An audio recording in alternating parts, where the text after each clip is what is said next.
everybody. We are here with Khalil. I am so excited for you guys to hear about what he has to say. He's been on an amazing journey getting his very first rental property out of state. So I would love for you guys all to listen and hear all about it. Khalil, why don't you, I know all the answers, but pretend that I don't. Tell everybody like where you live, maybe what you do for work if you'd like, and what got you started thinking that you wanted to invest in real estate. Yeah. Hey everybody. Hey Casey. So I am a 100% commission sales account manager. I live in Southern California, Orange County. I know where Casey's from in the past. My wife and I both work. We both have decent jobs, and over the past couple years, with the economy being a little challenging and COVID and some layoffs here and there, we just started thinking about our future a lot and started thinking about gaining that time independence and financial independence in our future to spend more time with family, with each other, travel more. So it kind of led me to real estate. So I did like a whole year of analysis and watching videos and kind of reading books and learning. And that's kind of how I came into the idea of single family out of state investing, and started looking for coaches. And that's kind of how I found you, Casey. So what kind of held you back from getting started on your own? I know out of state, it can be scary. So what was it for you that you're like, you know what, maybe I should get some help instead of trying this on my own? For me, it was a lot of it was accountability, and then some of it was some of the know-how as well, and maybe some of the tools that I didn't have access to and just wasn't aware of, that I kind of gained through the program. So fear, a big one's fear also, and just having that partner near you and a mentor and a coach to kind of help you walk through if you have questions that come up was super helpful. And then at the same time, I try to find in my life, ways to get closer to people that can get you to the next step quicker. Mm-hmm. And so that's kind of why I found value in a coaching program. What would you say if you had to guess, think about maybe the number one thing that you found most valuable from the coaching program? We did Zoom calls, emails back and forth, helped you, look at properties. We had the online course and the modules and all that. What would you say if you had to pick one thing that was the most valuable to you out of our time together? What would it be? The Zoom calls. I mean, it was fun going through. Me and my wife would sit down after work and go through the modules and spend like 3 hours at night and eat dinner and take notes and stuff. But really the most progress that we would have, for me at least, was just the one-on-one time with me and you for an hour every week. And sometimes if we needed to push, every 2 weeks. And for me, that was the most helpful because I'd run a deal or 2 or 3 that we found together, and I'd get live feedback from you on what did I miss? What should I look for? What do I need to do more of or less of? And I would correct and just do the same thing or fix my mistakes and kind of learn at night. And then the big thing was actually implementing everything you recommended on that call the same day. It was super helpful for me, and it would kind of help it stick in here. So yeah, the calls, 100% calls. Thanks, Khalil. Yeah.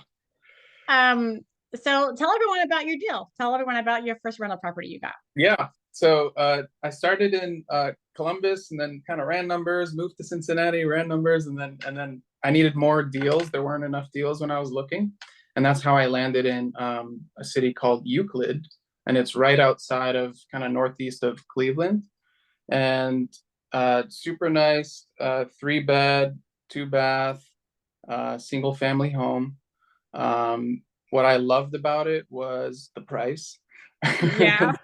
And then I also loved that it had tenants in the property already. Yep. Now I wasn't sure of, the tenants, how they felt in the property. Did they like their property? I was a little worried about where they going to leave, but I didn't think about that until the right time came. Ran the numbers. It was 128,000 listed. Mm-hmm. I was working with my realtor at the time and just told her to take a look at this property, head out, do a quick walkthrough with the agent, and we loved it. and we knew there was probably some work that needed to be done. So I was able to negotiate down through your help, Casey, with kind of coming up with that list on a call. We came up with a list of all these things that we could ask for money off of the purchase price, because they were, I mean, decent sized things. Some of, yeah, so there was some plumbing stuff. There was a roof that needed to be fixed at some point in the future that was kind of looming over us. So we were able to negotiate down through sending those expenses a line by line item, line by line itemized expenses, and we brought them down from 128. I was hoping 106, but they came back up to 108. So we got 20,000 off of property, and the cash flow.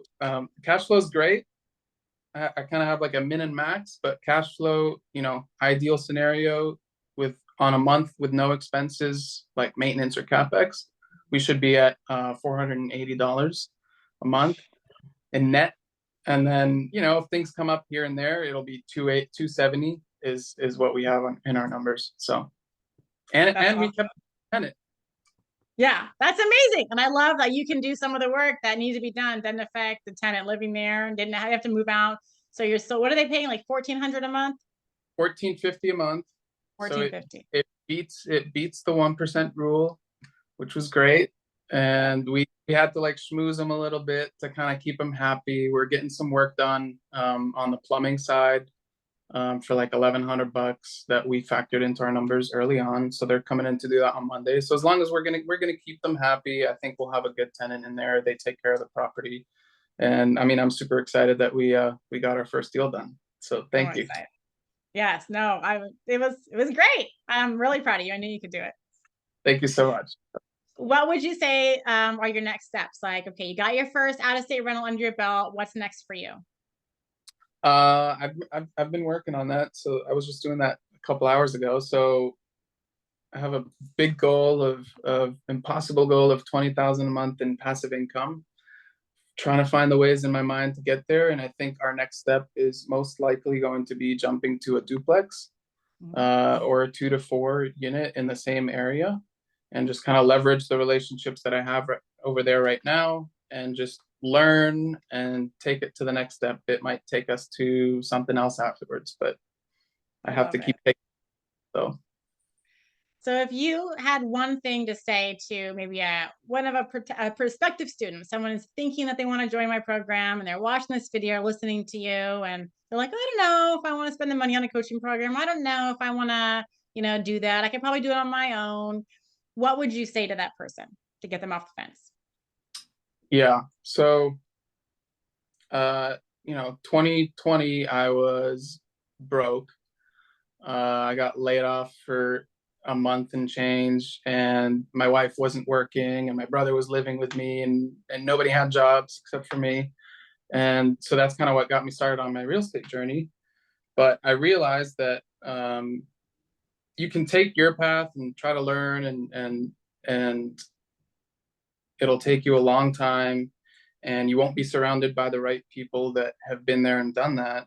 So for me, spending that amount of money for a coach has been super important and very helpful, just to bounce ideas off of and to gain their experience. I mean, somebody who's been doing this for, I don't know, 10 years or more, definitely has a lot of knowledge that can feed into you, that you could just take that and start applying right away. And you'll honestly find yourself paying back that investment very, very soon. I mean, for me, I got 20,000 off of purchase price because of that help that we got. So that kind of pays for the coaching program itself 4 times, 5 times, 6 times over, right? Yeah, so yeah. It's a small investment in the grand scheme of things. And so just invest in yourself and aggressively think about always investing in yourself. So I really embrace the idea of coaching in all aspects of life. And I think it'll pay you 10 times over in your life. I love it. Well, thank you so much, Khalil. I really appreciate you taking the time to do this little testimonial with me today.